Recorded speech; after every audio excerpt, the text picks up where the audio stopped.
Salvador Jiménez Donaire Martínez, que viene de la Universidad de Sevilla. Él es graduado en Bellas Artes por la Universidad de Sevilla. Recibe el premio extraordinario fin de carrera y una beca de colaboración en el Departamento de Dibujo por el Ministerio de Educación y Cultura Español. Recibe también el premio Real Maestranza a la Excelencia Académica. Tiene un máster en Investigación y Creación en Bellas Artes por la Universidad Complutense de Madrid, con beca Excelencia al mejor expediente académico. Y tiene un máster en Técnicas Gráficas en el Cambridge School of Art,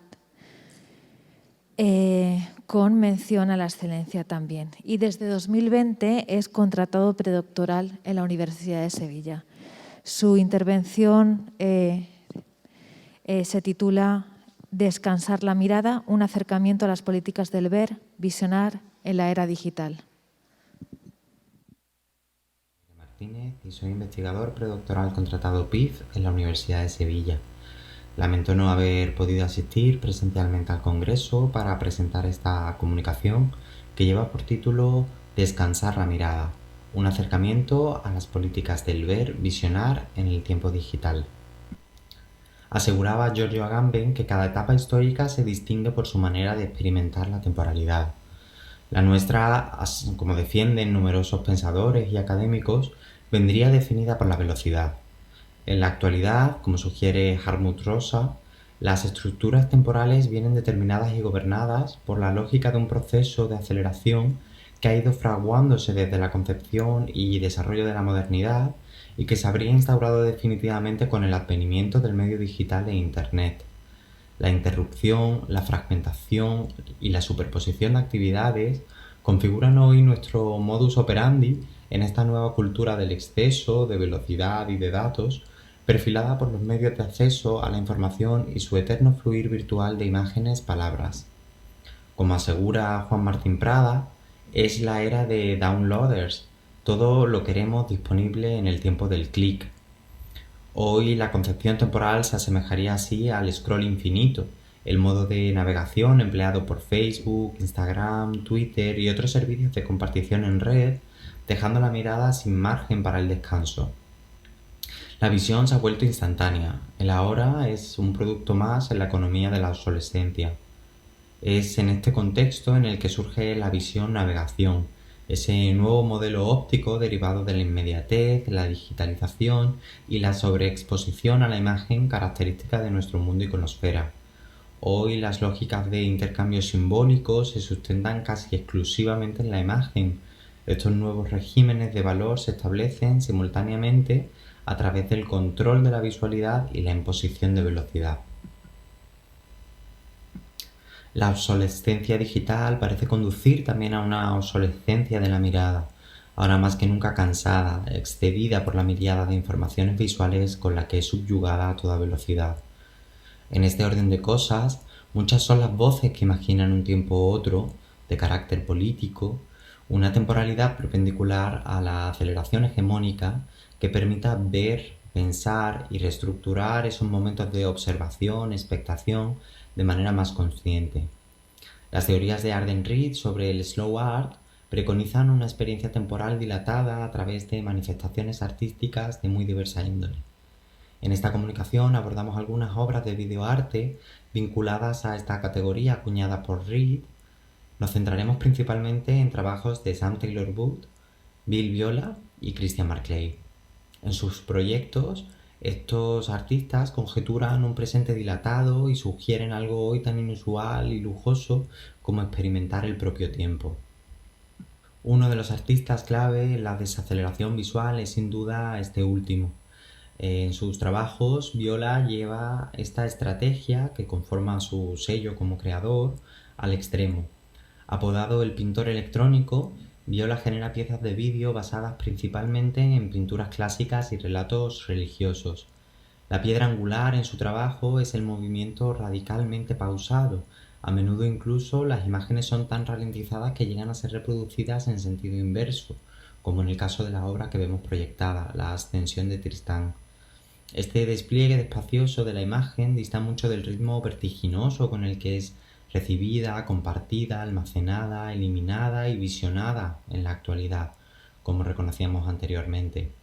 Significativamente, Viola, cuando es preguntado en una entrevista por las sensaciones que pretende generar en el público, responde que le gustaría dar a los espectadores el regalo del tiempo, disponer de tiempo para reflexionar.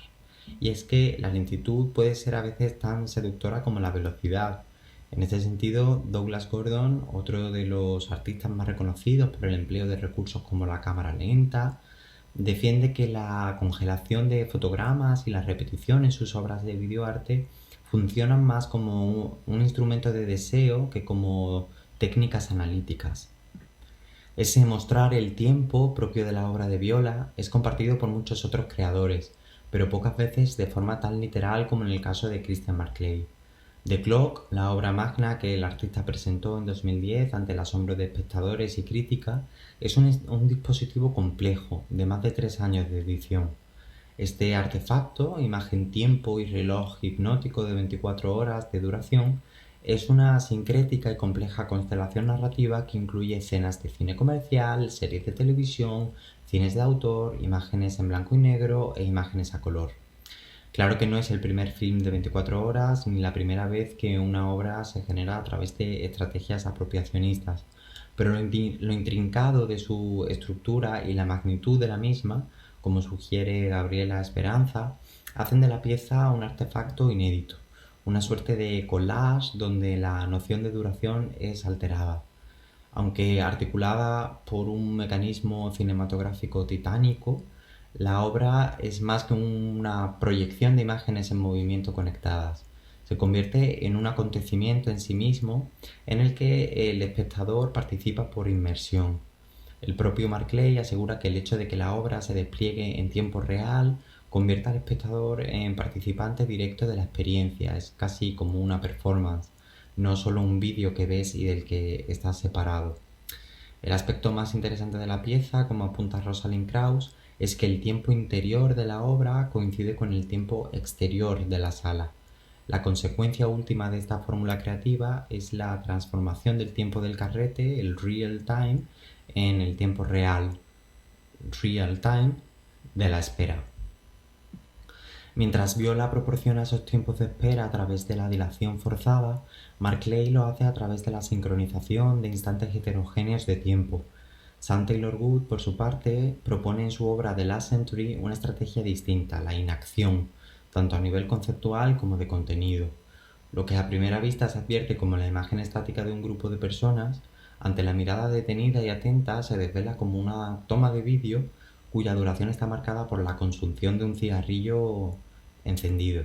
La ceniza que quema el papel actúa como barra de tiempo.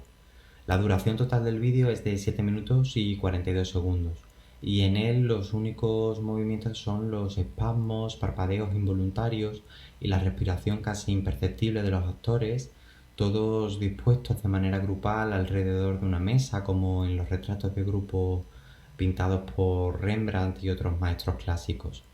Arden Reed destaca la multiplicidad temporal que se despliega en la obra. Los 7 minutos de tiempo químico, quemando tabaco, que coincide con el tiempo del espectador y de la obra, el ritmo corporal de la respiración de los actores, el tiempo aleatorio de los peatones y el tráfico que pasa y se ve reflejado en las paredes del pub, el tiempo azaroso de las corrientes de aire que circulan en la habitación, visibles por el humo del cigarro, el tiempo implícito de los músicos, suspendido en mitad de la melodía. Si Viola dilataba el ritmo narrativo en sus obras por ralentización digital y Marclay conseguía articular un continuum por ensamblaje, aquí Taylor Wood suspende el tiempo por inactividad. Es un tiempo desnudo, sin alteraciones, tiempo literalmente expuesto.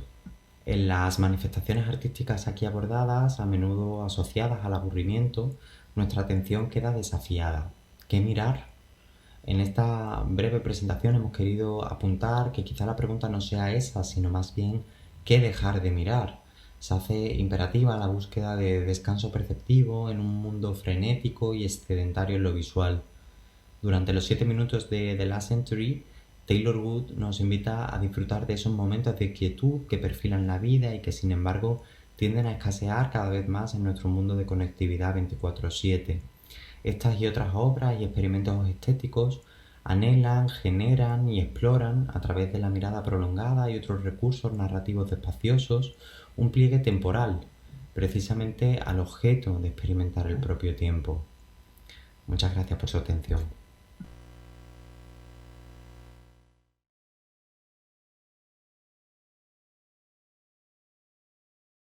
Bueno, Alejandro tiene una ponencia que es Estéticas de la inconsciencia en los espacios de la inconsistencia en los espacios de la imagen digital.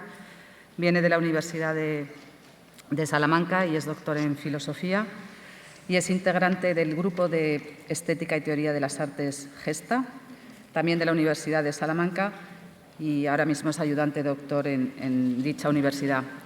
Su ponencia trata sobre la plasticidad de la imagen digital, especialmente en los videojuegos, y sus universos artificiales que introducen en la experiencia de interactuar factores como la vulnerabilidad y la supresión de certezas. Bien, voy a comenzar tomando como punto de partida la idea de la imagen código, entendida como una imagen plástica. ¿En qué sentido? Bueno, en el sentido de que las aplicaciones de creación y tratamiento de imagen por ordenador permiten llevar a cabo todo tipo de operaciones para transformar y mezclar con mucha facilidad los contenidos. Sucede en general con cualquier proyecto de software, en el sentido de que siempre está abierto a revisión mediante comandos tan accesibles como cortar, pegar, rehacer, etc. Y la idea de que la plasticidad del software como una idea central del computer art es algo que encontramos desde hace décadas ya, ¿no? En el Manifesto of Computer Art de Tamas Valinsky del 89, perdón, ya se identificaba esta cualidad como un componente fundamental, ¿no?, del arte digital en aquel contexto. Y es que, comparadas con las tecnologías de imagen analógica, como por ejemplo un proyector de cine, Valinsky veía en los medios digitales, un ordenador y su software, un mayor margen de maniobra para, por ejemplo, romper con la estructura lineal de una proyección fílmica, ordenar aleatoriamente los fotogramas, ¿no?, y otras tantas operaciones. Una de las piezas de aquel contexto más representativas, quizá de esta tendencia del computer art, sería The Fourth Dimension, de la cual en la presentación hay un pequeño fragmentito. Se trata de un trabajo de Zbigniew Rybczynski, perdonad mi pronunciación, del 88, cuyo efecto consiste en alterar una porción muy fina del espacio de cada frame de la película mediante ordenador, logrando dotar de una elasticidad casi hipnótica, ¿verdad?, como estamos viendo, los objetos filmados, entre ellos también cuerpos humanos. Este efecto óptico al que induce la cuarta dimensión de Rybczynski recuerda en cierto modo a una técnica tan analógica como el trabajo en un entorno de alfarería, ¿verdad? La materia de los objetos filmados, pierde su consistencia con cada manipulación de los frames y abre la posibilidad a nuevas formas. Fijaos, desde el 88 hasta el 2019 transcurren más de 3 décadas, pero si tiramos de este hilo conductor podemos llegar, por ejemplo, a Inmersión, de Marina Núñez. Aquí también he metido en la presentación una pequeña captura. Este espacio fractal que propone Marina Núñez en Inmersión, invita a pensar de nuevo un avance incesante hacia un fondo que nunca termina de llegar, aunque finalmente sí culmina, ¿no?, al final de este abismo sin límites, con ecos de Sublime. Culmina el encuentro, como menciono, con unas figuras humanas, las que tenéis ahí, que nos devuelven la mirada y que, a juzgar por la textura de sus cuerpos, están también fundidas con el entorno, como los cuerpos de esa cuarta dimensión de Rybczynski.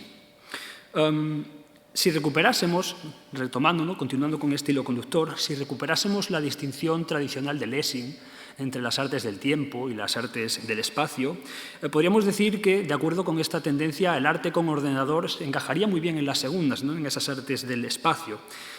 Este protagonismo del espacio que exploraron primero los artistas, ¿no?, algunos de los artistas de las décadas de los 80, luego ha sido conceptualizado en la teoría décadas después.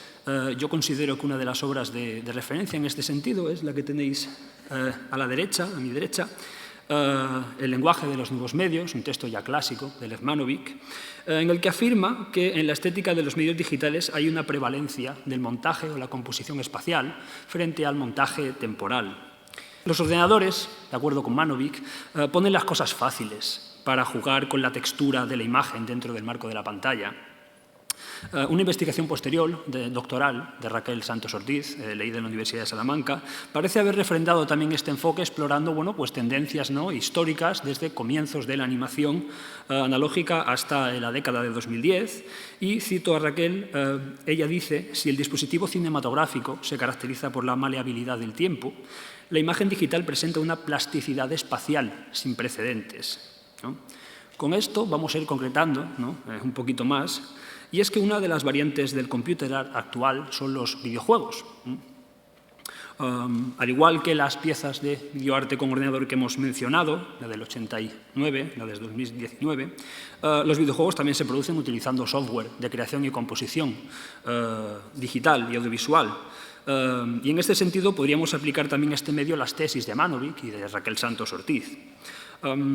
Hablando de videojuegos, entonces, en la creación de videojuegos actual, los videojuegos de género de mundo abierto o de exploración en 3 dimensiones, interactivos, se han convertido en un género muy popular, con entidad propia, sobre todo a partir de la década de 2010, pero desde los comienzos del interés académico por los videojuegos como un artefacto culturalmente significativo, allá por los 2000, ya se apuntaba de nuevo a la importancia de lo espacial y de la composición dentro de la propuesta estética de este medio.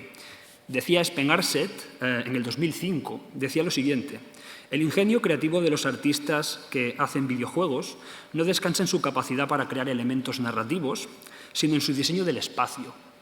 Cómo de bien el camino está camuflado con el paisaje.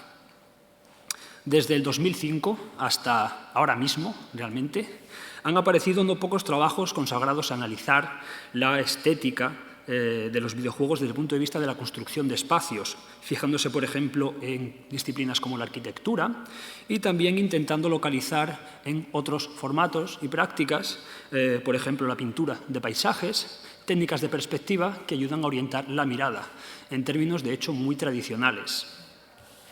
No lo he incluido, pero sale en 2022 un texto que también apunta a esto mismo y que se va a titular La estética de la realidad virtual, de Grant Tabinor, que habitualmente trabaja también con estos temas. Entonces, realizada esta pequeña introducción al videojuego como una forma de arte con ordenador en la que se trabaja intensamente con la plasticidad de la imagen código, vamos a centrarnos en un aspecto concreto, aquel que tiene que ver con la consistencia de los espacios tridimensionales explorables de los videojuegos. Y es que, como todo producto de software, un videojuego cuenta con limitaciones técnicas, ¿no? Y haciendo de la necesidad virtud, los artistas de este medio han explotado históricamente esas limitaciones muy en su beneficio, naturalmente. Habitualmente, una técnica habitual en el diseño de videojuegos en 3D es montar la cámara al hombro en tercera persona, de tal forma que el jugador solamente ve una porción del espacio que está explorando. Lo que hace el ordenador, habitualmente, o la videoconsola, el software, es utilizar ese cono de visión que representa ese espacio concreto para distribuir los recursos que emplea a la hora de generar todos los elementos interactivos. De forma que, de una manera muy berkeleyana, lo que no se ve prácticamente no está materializado en el ámbito del videojuego, con lo cual, obviamente, los recursos que se consumen están mucho mejor optimizados. Este tipo de técnicas están estandarizadas, se enseñan en los grados de diseño de videojuegos y, en concreto, este tipo de técnicas se conocen como cooling o desechado. Y con esta idea de fondo, ¿no?, de mostrar explícitamente lo que se ve y nada más, Michael Nietzsche, a quien tenéis ahí el libro al que me refiero, ha pensado en el espacio de los videojuegos como una forma de parque temático, en un sentido también muy tradicional, de hecho. Es decir, de acuerdo con Nietzsche, la geografía y la arquitectura de los mundos de los videojuegos se dispone intencionadamente como una serie de atracciones y se persuade al jugador para que se pierda en ellas. Y ahora que hablamos de parques temáticos, conviene recordar lo que decía Baudrillard, nada más y nada menos que en el 78, sobre el padre de todos los parques temáticos, es decir, ¿no?, Disneylandia. Decía Baudrillard, le cito, que en Disneylandia todo un abanico de gadgets magnetiza a la multitud, canalizándola en flujos dirigidos. Es una cita bastante conocida y la figura del parque temático también lo es desde la posmodernidad, y en ese sentido los videojuegos no hacen sino continuarla en claves muy tradicionales en muchos sentidos. A mí me interesa más lo que dice a continuación Baudrillard sobre las afueras del parque temático, al que define literalmente como auténtico campo de concentración cuando habla del parking en el que se tiene que esperar para poder entrar por fin a las atracciones de dentro. Una experiencia de desolación y vacío absoluto que contrasta mucho con el lleno, saturado y hecho a la carta del dentro del parque temático. Así que yo lo que propongo es aprovechar esta idea para dar un paso atrás del parque temático, que son muchos videojuegos de exploración en 3D, y observarlos desde su aparcamiento, es decir, desde su afuera. Y lo primero que encontramos en el afuera de estos mundos diorama, bueno, es un agudo contraste entre la riqueza, ¿no?, de ese universo interactivo y el abismo sin límites que lo envuelve. Harun Farokhi, de hecho, ha explorado este fenómeno de una manera, a mi entender, magistral, en una serie de 2014, Parallel, que se compone de 4 piezas en las que Farokhi reflexiona acerca de diversos fenómenos de la imagen digital y en concreto de los videojuegos en su desarrollo histórico. Y uno de los aspectos sobre los que Farokhi llama la atención es, aquí hay un ejemplito de la primera pieza de la serie, es a la ausencia de profundidad en el agua de los videojuegos, porque si el personaje no bucea, ¿para qué vas a andar renderizándola, no? Dice Farokhi sobre esto que la cámara virtual puede bucear en estas aguas, pero no se ve ninguna corriente oceánica. Nos encontramos entonces ante mundos de juego que son primero y ante todo superficie. Esa fina y delicada capa de materialidad que se renderiza a la carta y en tiempo real se diseña ad hoc para ofrecer una experiencia de inmersión y, como comento, bueno, pues está sometida a modificaciones por exigencias técnicas principalmente, naturalmente. Esto, naturalmente, también pues, tiene implicaciones estéticas de calado. Para ir finalizando, me voy a centrar en 2 casos diferentes que parecen explotar cada uno a su manera esta delicadeza de la materialidad en los mundos interactivos en 3D, de nuevo. Pero me vais a permitir 20 segunditos de recapitulación porque soy consciente de que estoy yendo muy rápido, dado que hay muchas cosas que me gustaría compartir. Es decir, al comienzo, ¿no?, hemos señalado que a lo largo del desarrollo del computer art, tanto la teoría como la práctica han puesto de manifiesto un protagonismo del espacio en la estética de la imagen digital. Y este punto de partida nos ha llevado a explorar la construcción de mundos en 3D, interactivos, que son una modalidad actual de computer art, y hacen uso de este tipo de imagen código también. Una de las variantes más conocidas, ¿no?, y que no es solamente una prerrogativa de los videojuegos, que tiene lugar cuando se interactúa con esta dialéctica entre el materializarse y el desmaterializarse de los espacios en la imagen digital interactiva, es, ya la conoceremos, ¿no?, el glitch o el fallo visual. Como digo, no es una prerrogativa de los videojuegos, muy más atrás. Este es un ejemplo muy reciente, ¿no?, de fenómeno de glitch. Ese fallo visual inesperado que revela las costuras del parque temático y lo descubre como vacío o armazón hueco. Es una estética de la inconsistencia, como digo, por ejemplo, muy explorada también en el net art. Estoy pensando en Jodi o Jodi, ¿no?, depende de cómo lo queramos pronunciar, y en su estudio de las interfaces web, ¿verdad? Pero el glitch, si no es un pastiche, es algo que sucede de manera inesperada e imprevista, ¿no? Es algo que surge espontáneamente y que sorprende. Existe, por otra parte, y este sería el segundo caso en el que me quiero centrar para ir finalizando, la posibilidad de aprovechar y explotar de manera consciente este delicado estado de la materia de la imagen código con finalidades estéticas, ¿no? Y es aquí donde voy a introducir uno entre muchos, de hecho, realmente, porque no pocos videojuegos han experimentado con este fenómeno para impactar en, por ejemplo, las rutinas mediante las cuales los jugadores exploran estos espacios. La idea de fondo, en la mayoría de ellos, consistiría en aprovechar que la superficie interactiva del juego es fácil de manipular desde el punto de vista de su diseño para conducir al jugador a escenarios en los que se frustran sus expectativas como exploradores y con ello generan en muchas situaciones una condición de vulnerabilidad. Y como digo, aunque en numerosos ejemplos me voy a centrar solamente en el caso de PT, acrónimo de Playable Teaser, que forma parte de una demo jugable, muy breve, de una saga de terror psicológico, Silent Hill, que apareció en 2014. El producto final nunca se comercializó, estaba codirigida por Hideo Kojima y Guillermo del Toro.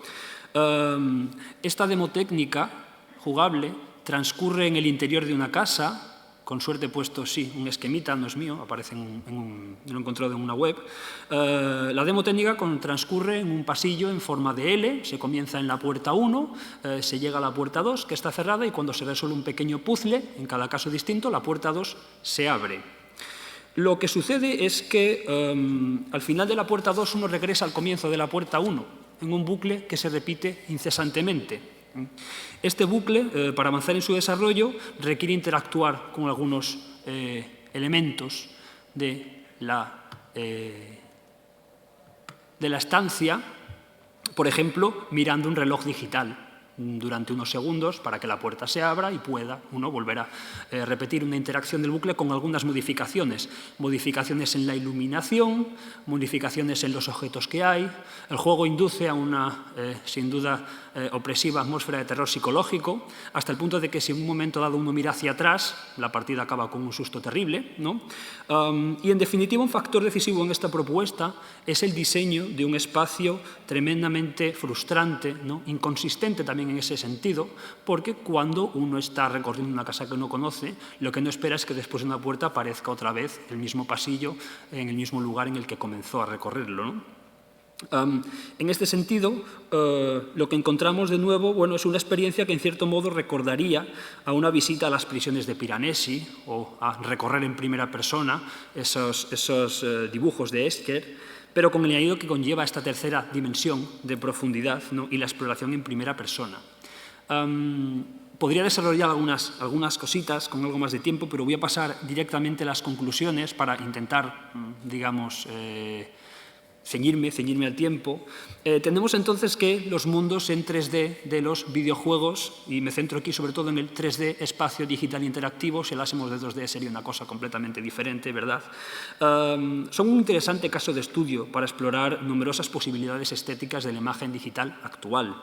Basándose, ¿no?, en un principio ya clásico, como hemos podido comprobar, del computer art, como es este protagonismo de la composición espacial plástica, el formato de los videojuegos interactivos pone de relieve una dinámica fructífera, ¿no?, que permite inducir de nuevo a experiencias estéticas en las que no solamente se introducen elementos clásicos como lo siniestro y en el hogar, una cuestión tremendamente tratada, ¿no?, desde el siglo XIX, sino que además se introducen nuevos factores como la ruptura de las expectativas de espacios que ya no son muy familiares. No solamente habría un siniestro por extrañeza de los objetos, sino un siniestro quizá un poquito más primitivo que afecta incluso nuestras rutinas de exploración que aprendemos desde la más tierna infancia, ¿no? El hecho de asimilar que los espacios tienen una determinada continuidad y que algo como un bucle infinito de corredores pues es algo que no puede darse, y efectivamente se da. Este fenómeno, y finalizo ya, esta es la última presentación, diapositiva, este fenómeno invita a pensar que los videojuegos no solamente son un caso de estudio interesante para la estética de las nuevas tecnologías, sino que también pueden tener un impacto en un sentido más amplio, de hecho. Christopher Nguyen, en el año 2020, ha elaborado una argumentación muy convincente para mostrar que los videojuegos, si cabe definirlos como arte, podríamos pensarlos como un arte de agencia. ¿En qué sentido? Bueno, ya sea, y pensemos también en un juego de mesa, no solamente en un videojuego, ya sea en su formato analógico digital, con los videojuegos y con los juegos, con lo lúdico en general, se accede a un catálogo muy amplio de modos de actuar, asociarnos con otros, establecer estrategias de rivalidad y cooperación, etc. Y en este sentido el juego tiene grados de parentesco con, por ejemplo, prácticas de arte relacional también. Y una propuesta, como la que menciono, que se aprovecha conscientemente de esta plasticidad de la imagen código para romper nuestros esquemas espaciales y de exploración, puede servir de plataforma muy interesante para imaginar experiencias, ¿no?, en las que se ponen en tela de juicio convenciones tan asentadas como que, bueno, pues el espacio y los espacios concretos como los de un hogar tienen que comportarse como nosotros esperamos que lo hagan. Y en ese sentido poner en tela de juicio relaciones muy convencionales entre individuo y espacio, o por decirlo en términos filosóficos modernos, entre sujeto y mundo, ¿verdad? Finalizo ya, creo que me ha quedado por ahí un minutito para llegar a los 20, pero no lo quiero consumir. Muchas gracias de nuevo por vuestra atención y por lo apresurado de esta presentación, pues pido disculpas.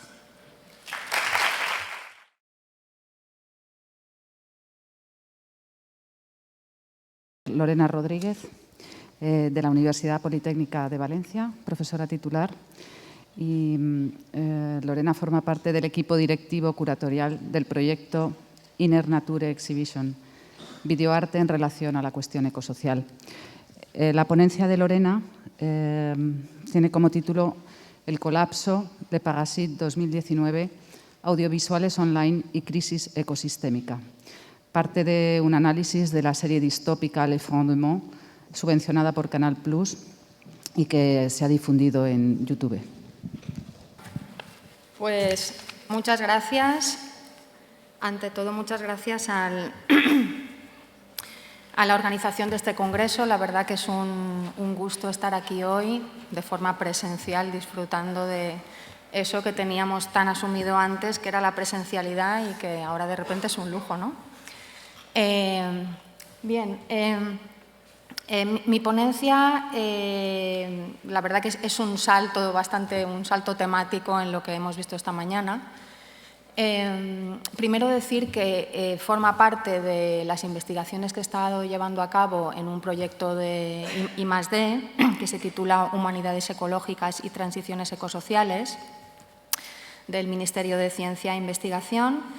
Y bueno, en dicho marco lo que yo he estado investigando es la cuestión de las distopías. Y justamente esto que comentaba antes de que la presencialidad sea un lujo, pues es un poco distópico, ¿no? Entonces, bien, y en este caso en concreto sobre las distopías me quiero centrar en una serie francesa de hace poco tiempo que se titula L'Effondrement, el colapso, de 2019, de un colectivo de jóvenes realizadores que se llama Los Parásitos, Les Parasites, y fue producida y estrenada en Canal Plus y también se ha visto en Filmin. Pero a mí lo que me parece más destacable es que también se difundió de forma abierta, online, en el canal de YouTube de estos jóvenes realizadores. Y eso es lo que le da, digamos, un calado muchísimo más interesante que simplemente una serie comercial al uso. Luego volveré sobre esto. Bien, pues son 8 capítulos de 20 minutos, por tanto se podría hablar de miniserie, donde algo específico que tienen es que están rodados en plano secuencia, y luego volveré también a esta cuestión. Es decir, son 8 planos secuencias de 20 minutos, es lo que conforma toda la serie. Y se centran en cómo sería un hipotético colapso de las actuales sociedades acomodadas en las que vivimos. Pero antes que nada, bueno, aquí pues tengo que volver justamente a la cuestión del COVID, ¿no? Quiero decir, desde marzo de 2020 la pandemia que estamos viviendo ha logrado poner en jaque el status quo en el que vivimos, en el que vivíamos, y eso no nos ha llevado a un colapso total, afortunadamente. Ahora, de hecho, tenemos la sensación de estar saliendo de eso, pero sí que nos ha puesto en contacto con la vulnerabilidad de nuestro modo de vida, ¿no? En lo que se plantea la serie es, ¿y si se sumaran más factores? Es decir, bien, pues una pandemia, pero ¿y si además sumamos falta de suministros o, por ejemplo, enorme encarecimiento del agua, la luz? Eso también es algo que nos suena. O el agotamiento de las fuentes de energía de las que somos tan dependientes como puede ser el petróleo, que también nos suena. O alguna catástrofe medioambiental grave, como están conociendo ahora mismo en Canarias, ¿no? Quiero decir que todo este panorama, que parece un poco de ciencia ficción, en realidad nos va sonando cada vez más. Y es lo que se plantea esta serie, mostrando las consecuencias de un posible colapso generalizado, y se inserta así en todo digamos, un panorama cultural que está ahora mismo en desarrollo, con investigaciones, estudios, films, producción artística, en torno a las graves preocupaciones sobre la insostenibilidad de nuestro modo de vida. La serie se suma a las advertencias que nos vienen avisando desde los años 70 de que no es posible mantener un crecimiento constante de un sistema, el sistema capitalista, en base a unos recursos finitos. Vivimos en un planeta finito y no podemos crecer indefinidamente. O sea, eso es un 2 más 2, ¿no? Todas estas advertencias incluso han llevado a que existe una corriente de pensamiento y de debate que se llama colapsista, justamente, y esta serie, de alguna manera, es una forma que encontraron estos realizadores de sumarse a ese debate, ¿no? Bien, pero antes de entrar a comentar la serie, creo que es interesante definir qué es el concepto de distopía. Bueno, las distopías, que también se les puede llamar utopías negativas, son ficciones que retratan organizaciones o desorganizaciones sociales nocivas, comúnmente se ambientan en el futuro, pero en el caso de esta serie no, bueno, es un futuro muy, muy próximo, y que toman su impulso en el siglo XX de la mano de literatos, de pues, Wells, Huxley, etcétera. De hecho, en el siglo XX toman impulso porque las construcciones utópicas, es decir, las utopías que venían desarrollándose desde el siglo XVI, empiezan a encontrar cada vez más críticas. Críticas que, bueno, López Keller resume en 3 puntos fundamentales. Por un lado, la crítica a que las fabulaciones utópicas tienen un impulso demasiado colectivizador para lo que es el capitalismo liberal, es decir, hacer colectivo, sacrificar libertades individuales en pos de un bien común. Eso es ampliamente criticado en el siglo XX.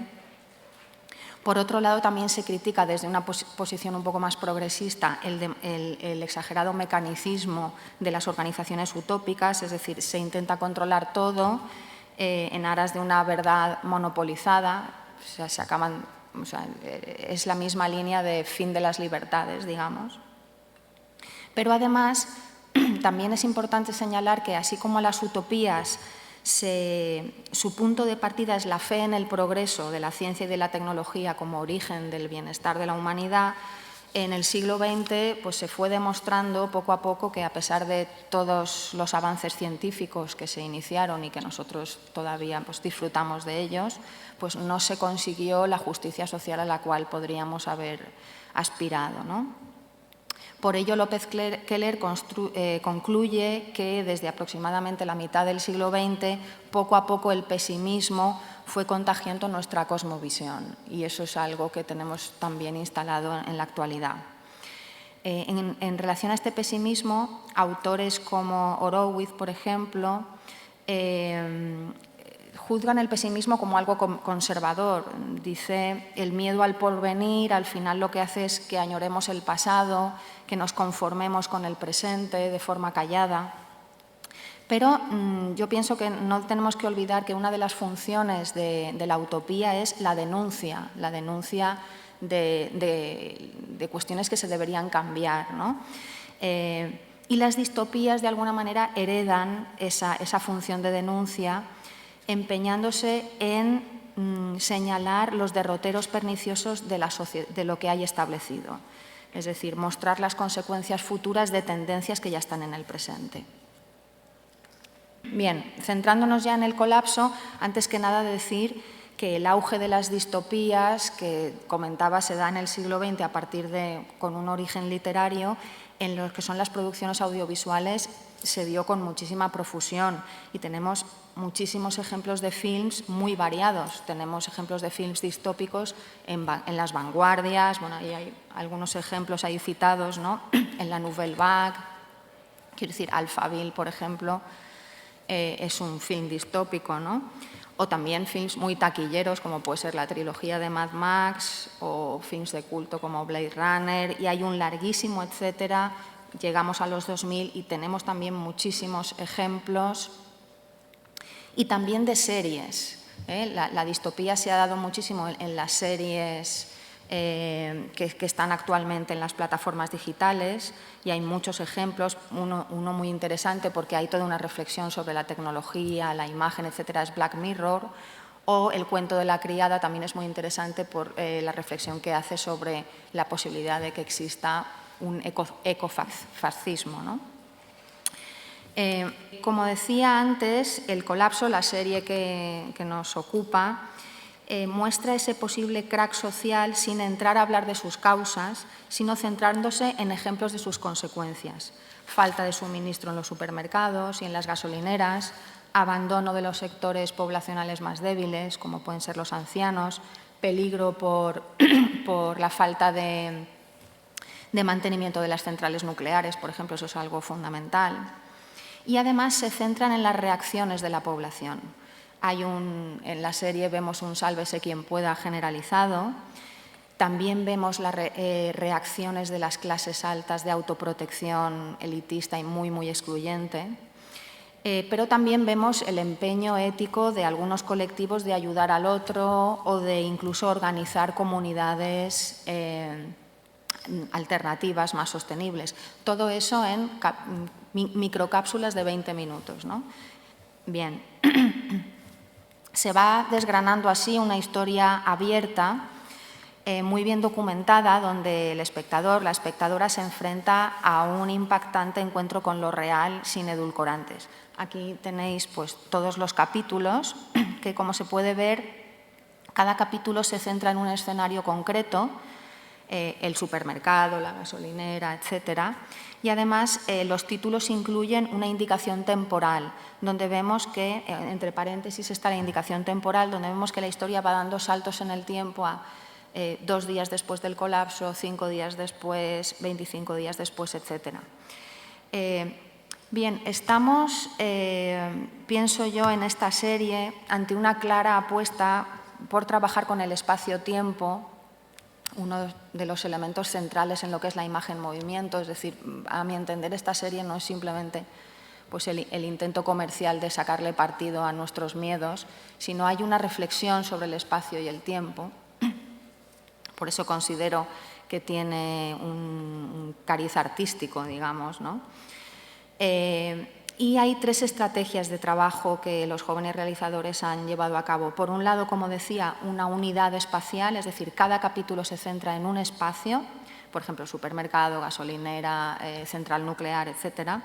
En segundo lugar, tenemos elipsis definidas, como he dicho, se van produciendo saltos en el tiempo hacia adelante. De hecho, es interesante como el día cero, que es el día del colapso, está elidido, es el que no se ve y justamente de esta manera se destaca aún más porque es lo que se queda en la pregunta del espectador, ¿no? Y en tercer lugar, como decía también antes, los realizadores decidieron mostrar ese espacio-tiempo sin cortes, evitando la fragmentación del montaje. Como decía, 8 largos planos secuencias que corresponden a cada capítulo. Esto ha exigido para los realizadores, para el colectivo Le Pagasit, un trabajo de puesta en escena magistral, de preparación de los movimientos de los actores y las actrices, de los diálogos, las localizaciones, los movimientos de cámara también, los encuadres, todo en una coreografía perfecta, aunque ellos mismos reconocen que no pudieron, hubieron algunos desafíos técnicos que les obligaron en algunos capítulos, en concreto en 4 capítulos, a hacer algún corte que disimularon con movimientos de cámara rápidos. Pero de todas maneras la experiencia de los espectadores, las espectadoras es de unidad espacio-temporal, o sea, hay algo inmersivo que sigue vigente, ¿no?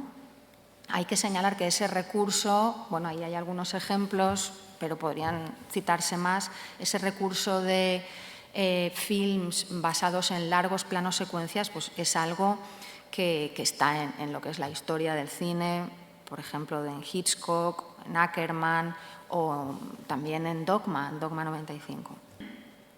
Yo pienso que no cortar la unidad espaciotemporal en el colapso es un acierto estilístico porque le da más coherencia a la serie, la dota de una sobriedad estética, aunque por un lado fue un desafío técnico, pero visualmente da muchísima más verosimilitud y le lleva al espectador al aquí y ahora, ¿no? O sea, realmente pone en lugar al espectador o espectadora.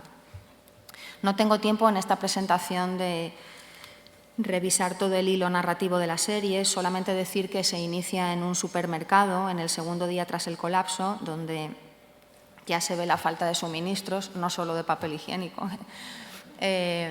Y ahí, bueno, empezamos con un chico que trabaja en el supermercado que ayuda a un grupo de jóvenes a llevarse comida, porque ya no funcionan las tarjetas de crédito, no tienen dinero en efectivo y les ayuda para que se vayan de París, ¿no? Ahí se inicia la serie. Y como decía, las historias van saltando de espacios y de tiempos hasta llegar a unos 5 meses después del colapso. Los personajes de capítulo en capítulo también van variando, aunque algunos se cruzan, porque hay tramas cruzadas de una forma sutil, ¿no? Por ejemplo, el capítulo 7, que es el que se titula La isla, fue el más difícil de rodar porque el lugar donde lo rodaron es un velero. Bien, pues ahí parten de una playa, o sea, la cámara está al principio en una playa siguiendo a una mujer que lucha por sobrevivir, que finalmente se sube a un velero y lucha por llegar a una isla donde ella tiene una reserva, porque resulta, luego lo sabremos, es la ministra de Medio Ambiente que saldrá en el último capítulo y ella, que es esposa de un millonario, pues tiene tarjeta VIP para salvarse del fin del mundo, ¿no? Bien, el último capítulo, que se llama La emisión, el capítulo 8, se centra en un plato de televisión donde justamente los medios, la importancia de los medios audiovisuales de comunicación o de desinformación, pues están muy interpelados. Y aquí sí que tenemos un salto en el tiempo, no hacia adelante, sino hacia atrás, a 5 días antes del colapso.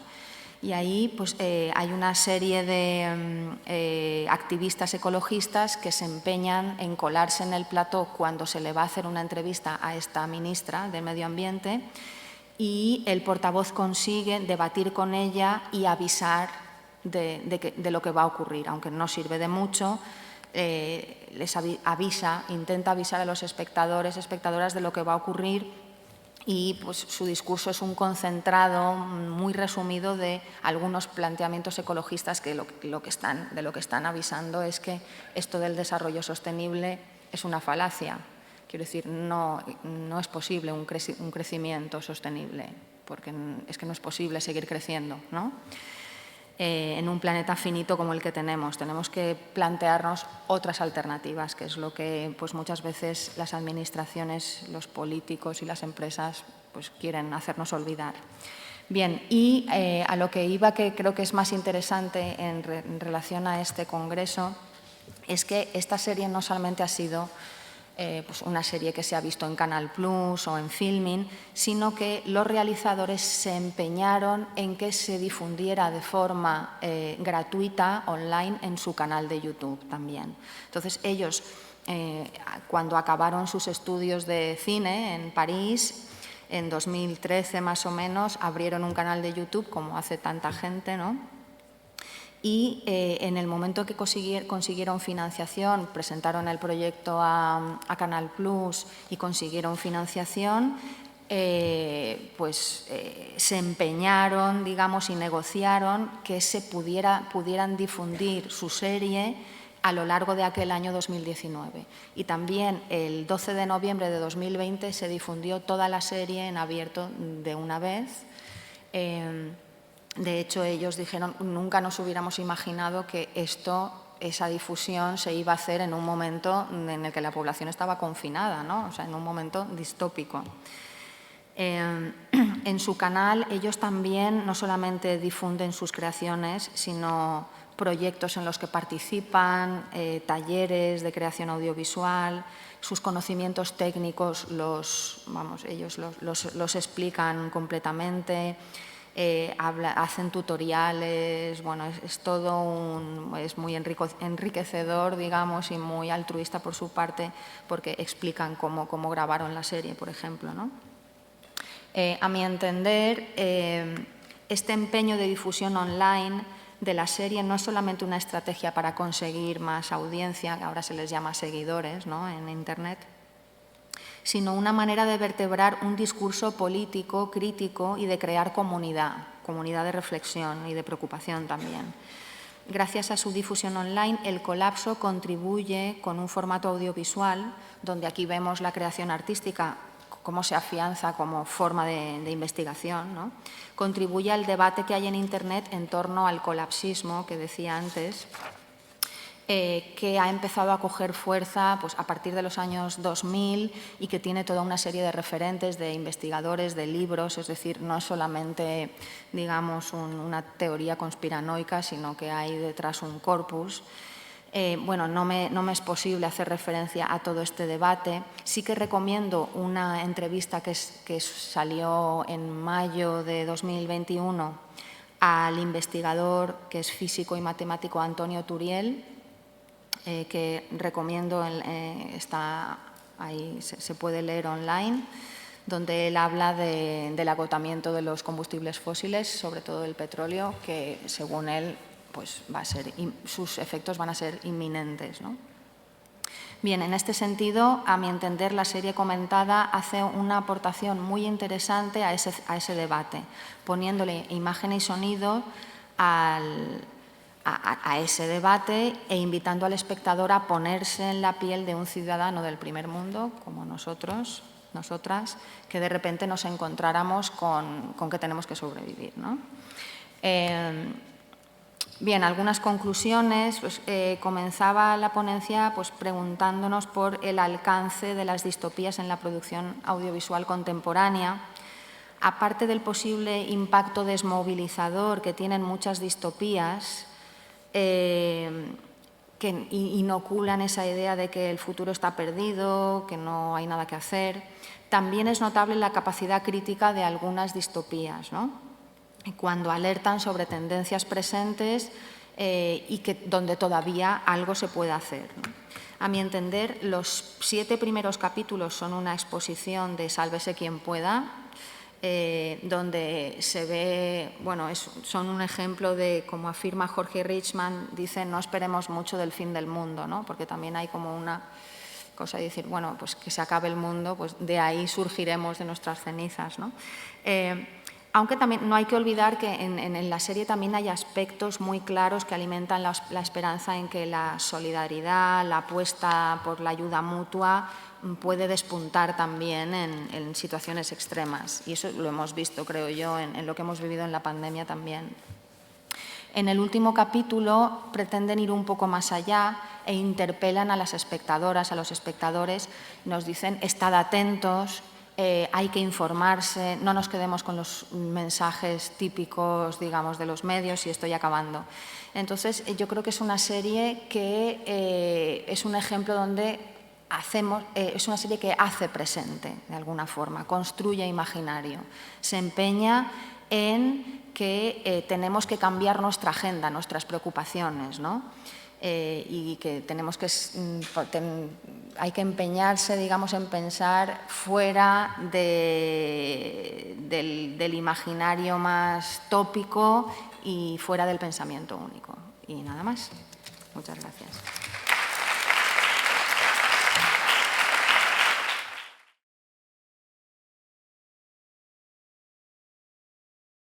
Pablo Maravi viene de la Universidad del País Vasco, es graduado en Comunicación Audiovisual y máster en Investigación y Creación en Arte en dicha universidad y forma parte del proyecto Pérdidas de Generación, investigación sobre la colección videográfica de Artelecu.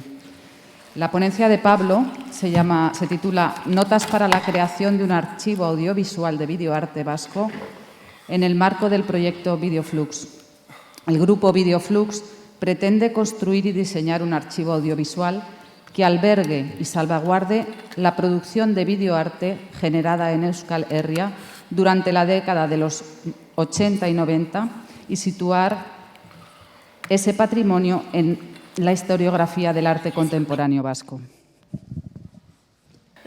Buenos días. Mi nombre es Pablo Maravi Martínez.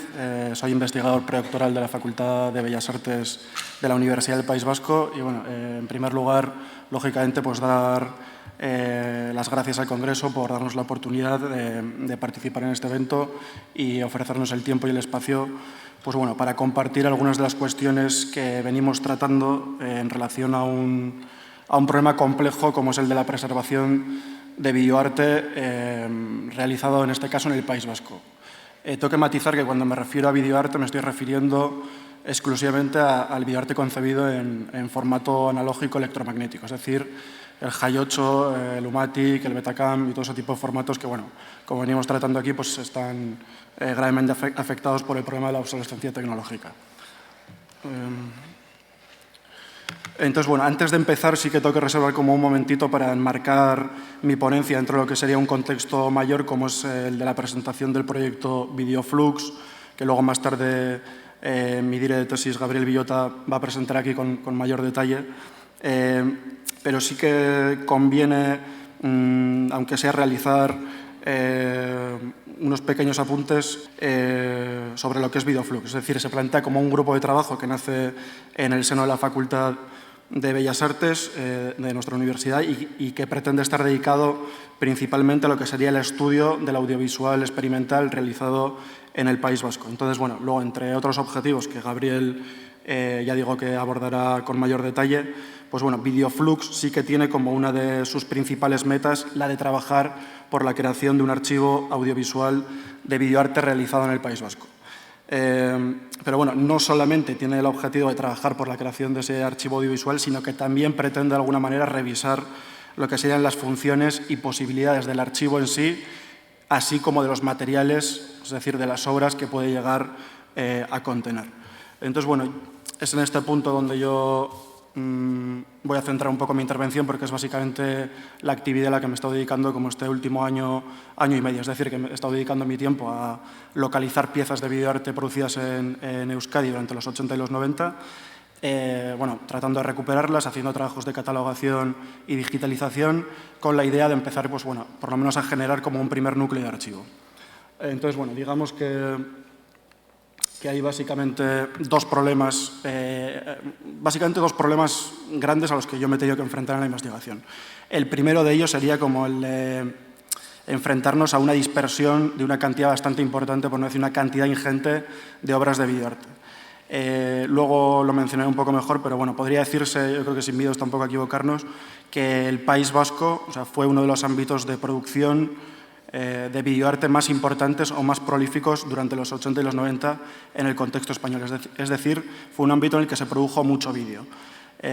Ahora bien, el problema está en que una gran cantidad de esa producción se encuentra actualmente lo que es dispersa o repartida en distintos centros, archivos, sedes o en muchos casos también permanece en poder de sus propios autores. Es decir, que tenemos un problema de base que sería el de la accesibilidad a las obras o el de la falta de un proyecto de archivo aglutinante, por decirlo así. Entonces, bueno, yo de hecho cuando empecé la investigación, pues una de las cosas que más me sorprendieron, a la vez que también pues, me llevaron, o sea, me motivaron, fue la dificultad de ver pues, un cúmulo de piezas sobre las que se podía acceder de alguna manera si recurrías a cierta bibliografía especializada, pero que no se encontraran disponibles en ningún tipo de archivo de consulta público. Bueno, el segundo problema al que he tenido que hacer frente es el de encontrarme con lo que yo llamo pues, bueno, una cierta desidia por parte de las instituciones culturales o las instituciones de la memoria, en este caso vascas, como son universidades, museos, filmotecas, en lo que sería en relación a la conservación y puesta a disposición pública de este patrimonio audiovisual, es decir, unas políticas de archivo mínimamente desarrolladas. Entonces, bueno, como es lógico, para un trabajo de estas dimensiones en el que, bueno, además siguen apareciendo constantemente pues, nuevas obras, sería imprescindible pues, contar con una infraestructura básica, es decir, espacios de almacenamiento adecuados, parque tecnológico, operativo, conocimientos técnicos o técnicos especializados, todo lo cual creo que pues, debería estar soportado por algún tipo de institución cultural.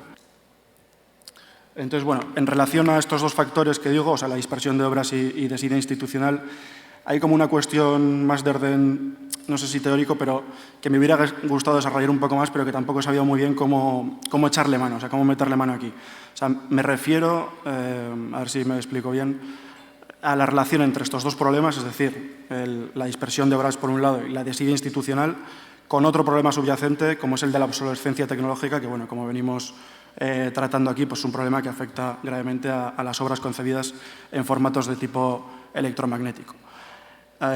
Es decir, y esto suena muy evidente, pero creo que como que apunta a la raíz del problema, es decir, si nos encontramos por un lado, y como es el caso en Euskadi, con una importante cantidad de obras dispersas o descatalogadas fuera de un plan integral de archivo, y por otro, con una falta de responsabilidad o de implicación institucional, por lo que sería recuperar y revalorizar este patrimonio audiovisual, pues inevitablemente a lo que estaríamos condenados de alguna manera a asistir es como a la invisibilización, o incluso en muchos de los casos en los que las obras pues, no están siendo objeto de trabajos de digitalización, desvanecimiento o desaparición de todo un corpus de obras que, bueno, en definitiva, y yo creo que habría que reivindicarlo así, pues bueno, son parte de la historia reciente del arte contemporáneo vasco.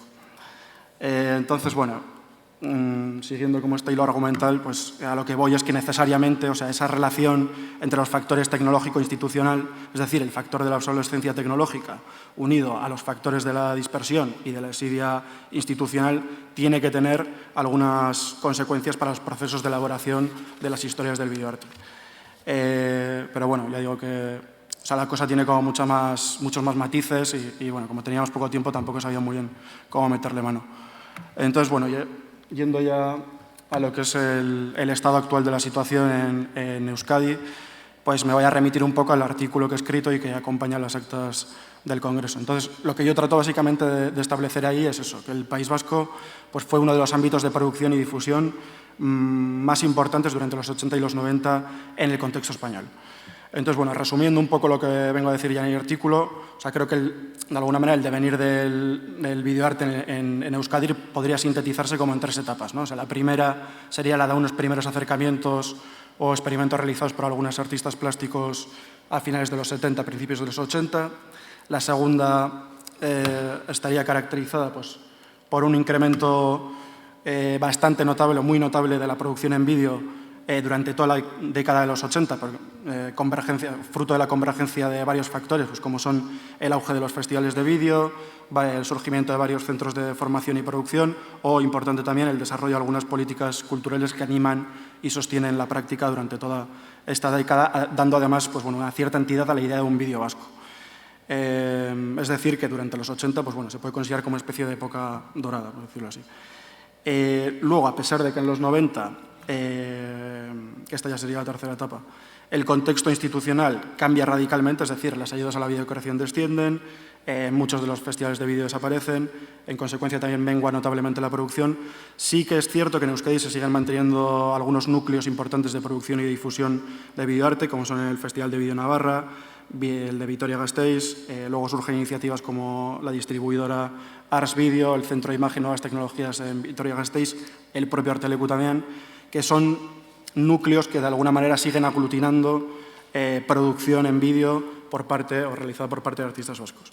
Entonces, bueno, ya llegados a finales de los 90, es cuando asistimos pues, bueno, a la progresiva caída en desuso del vídeo analógico como herramienta de creación, lo cual además converge pues, con el auge del uso de nuevos medios, propuestas multimedia online en un contexto ya definido por la digitalización, Internet y bueno, ya la historia que todos sabemos.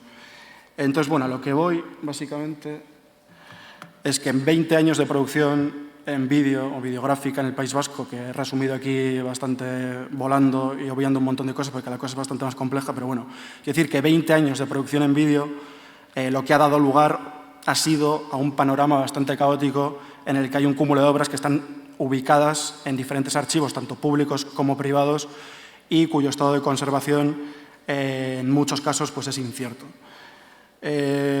Lógicamente, lo que vengo argumentando aquí es que el haber llegado hasta este punto ha sido consecuencia en parte de esa falta de políticas de archivo a la que me estoy refiriendo constantemente y de ese cierto descuido o desidia por parte de las instituciones vascas a la hora de preservar el propio patrimonio audiovisual.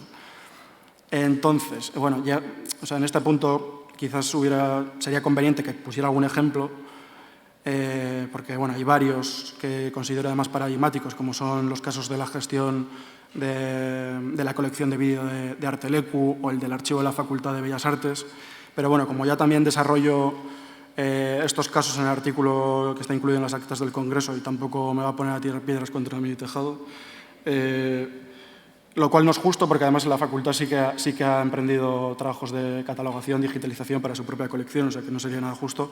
Me voy a borrar esa venia, ese papel de delator un poco o de Judas y me voy a reservar el tiempo para poner un ejemplo sobre la metodología de trabajo que pretendemos poner en marcha en Videoflux.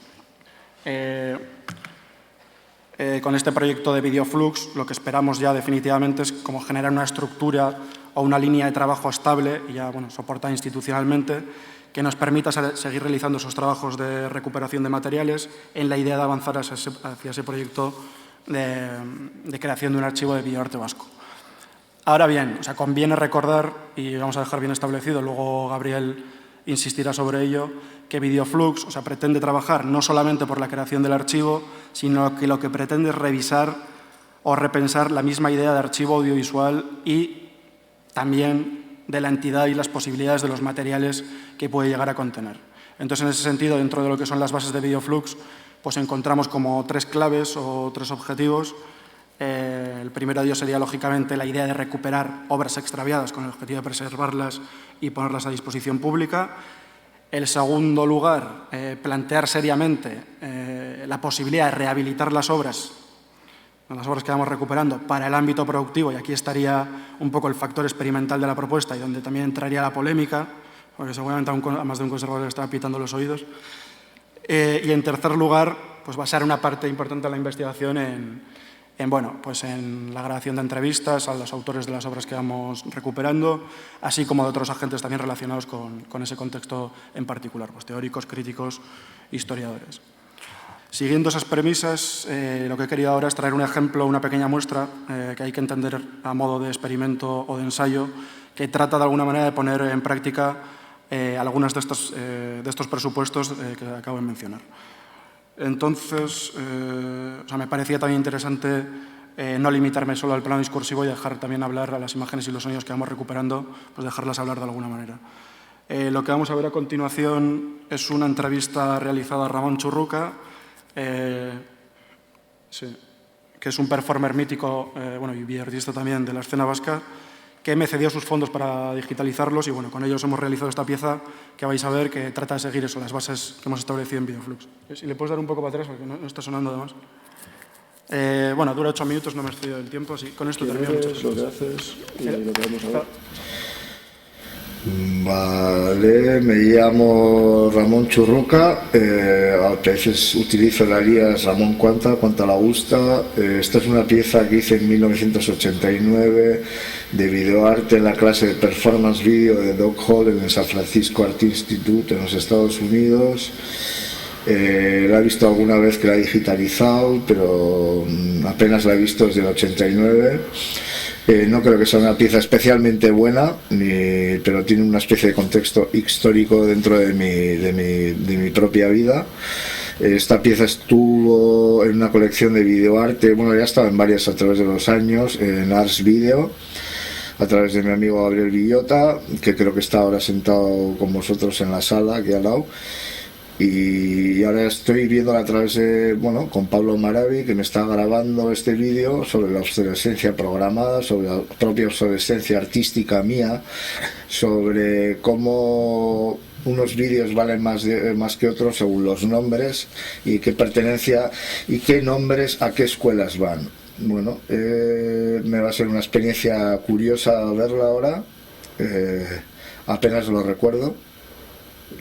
No es ni por demencia senil, ni por el tío Alzheimer, ni por vejez, ni nada, simplemente se me olvidan las cosas, incluso ayer estuvimos hablando y tal, se me olvida. Entonces va a ser como un poco sorpresa, a ver si la pieza tiene algún tipo de valor o qué es lo que voy a ver yo ahora, ¿no? Le pongo, Vale. Si quieres parar eso me dices. Sí, Attrick Tape. Justo hemos visto lo de At ahí fuera.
Estoy haciendo ahora esto que se llama speed watching, que es la nueva moda, que es ver los vídeos a velocidades multiplicadas.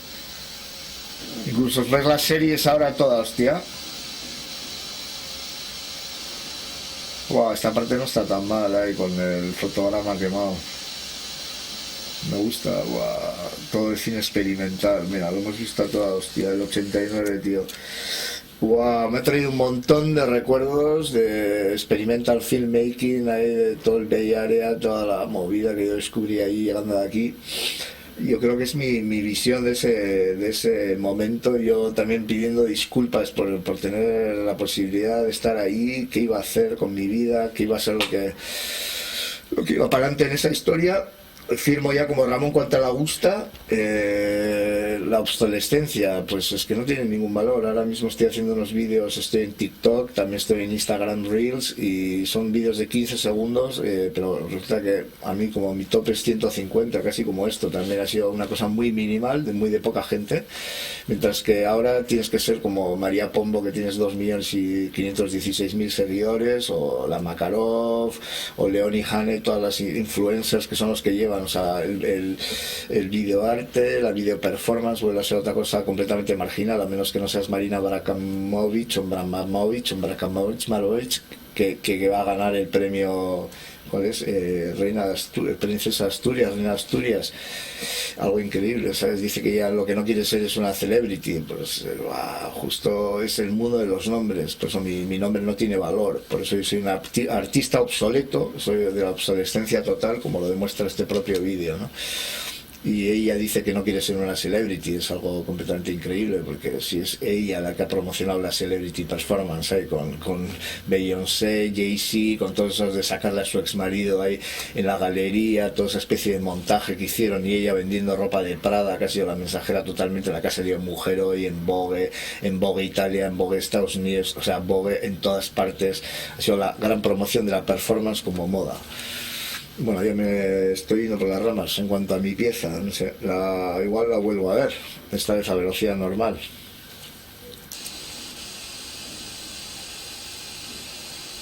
Bueno, Beneath the Spotlight.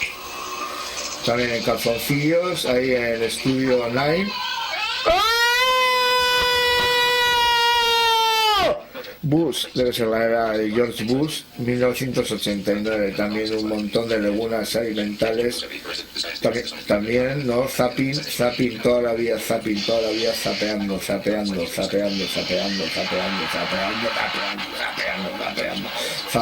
cerdos, asesinos, Ronald Reagan, matando, Studio 9, el escalafón social, las drogas, el 88, todos los muertos por el SIDA, todos los muertos con Bush, antes de la invasión de Irak. No podemos. Ben Polsky, ahora dibujante en Nueva York, mi amigo Charles Wood, mi amigo de Mad Men, desapareció una charriboda, la matanza del cerdo, el asesinato de un cerdo en directo, típico rollo ahí para montar algo como un cliché, algo así con la sangre también en Super 8, transferido, los gritos de un hombre, los gritos míos,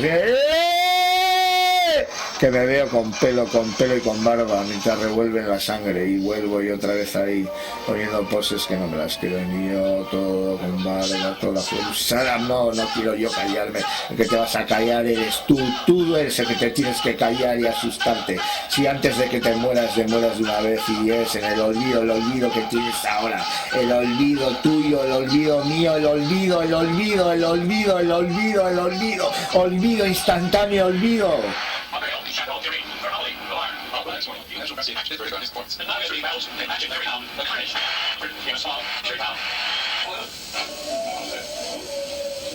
A ti sí que no te veía desde el 89, es que ni siquiera me acuerdo de tu nombre, no me acuerdo ni de haberlo hecho.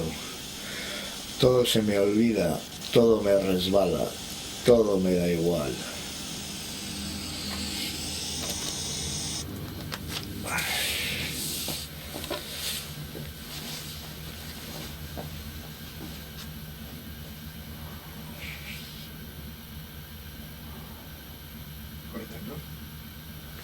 Yes.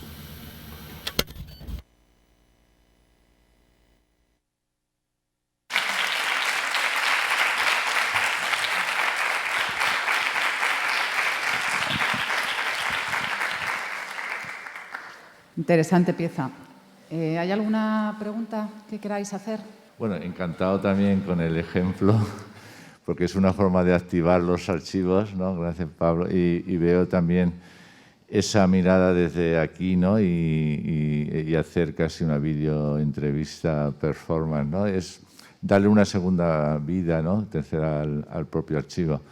No dejarlo en la desidia, que aquí tenemos una doble desidia que no hemos tomado conciencia de la desidia, ¿no? Porque la iniciativa de la Filmoteca sí que está en el cine, pero en el vídeo se ha quedado un territorio donde la obra física no es como en un cuadro, entonces ahí hay una situación que es la necesidad y veo muy interesante. Sí que yo veo siempre el problema, esta iniciativa me parece maravillosa, luego el problema que viene en el futuro es la custodia, ¿no? Siempre de todo, porque al final si algo se deja el presupuesto o algo puede caer en la desidia, ¿no? Y eso sería una pregunta, ¿qué custodia tenéis de esta iniciativa si luego puede caer como ha pasado con algunos sitios? Y simplemente sería eso y también escuchando a Churruca siempre hacemos entrevistas al autor, a los críticos. Yo haría una entrevista al que lo vio, que no era nada, pues era otra persona que pasaba, ¿no? Por ahí, porque en el vídeo ahora no se puede pasar un videoarte como se hacía antes. Antes te podías sentar a ver un vídeo, pero es que ahora hay que hacer videoinstalación o vídeo. Quiere decir que ahora mismo buscamos espectáculo, ¿no? Y entonces era sentarse a ver un vídeo. Entonces ocurre que la naturaleza de ese vídeo, por ejemplo, muchas veces es una instalación, o lo que pasó en Reina Sofía, que hicieron la primera época y ya no tenían los televisores. Compran la cinta, pero ya no tienen, le pasó con los Vitracons, y ya no tenían los monitores, ¿no? Ya estaban en el desguace. Entonces era la pregunta, ¿recuperáis los monitores para verlo o no? ¿O eso ya no hay espacio, ¿no? Pero sería un poco también la pregunta, ¿no? No, o sea, está completamente paralizado el proceso. Lo que sí que es verdad que la Universidad del País Vasco, la Facultad de Bellas Artes, tiene un parque tecnológico muy interesante, pero que está, pues bueno, inventariado sí, pero no está operativo. Entonces, bueno, Josu también podría decir algo sobre esto, porque se realizó un proyecto de investigación específico para recuperar los fondos de vídeo de la Facultad de Bellas Artes y se digitalizaron los fondos, lo que pasa que luego no sé si se quedaron sin financiación y entonces se ha quedado todo paralizado. Pero no, ahora mismo no estamos haciendo nada. Yo estoy por mi propia iniciativa prácticamente. Y lo que dices de Churru, sí. Sí, habría que plantear también encontrar a los espectadores del momento. Se podría... Bueno, eso Gabriel también sabrá. Sí. No se acuerda, es que dice que no se acuerda de nada nunca, ¿no? Sí. No. Está guay porque es una pieza, bueno, son dos piezas, realmente el visionado de la segunda es un accidente, realmente, porque sí, la tenía una detrás de la otra y entonces, además le dio como, le metió el botón, le dio como fast forward, entonces todo está tirado en una sola toma y ha quedado guay, yo creo que quedó bien.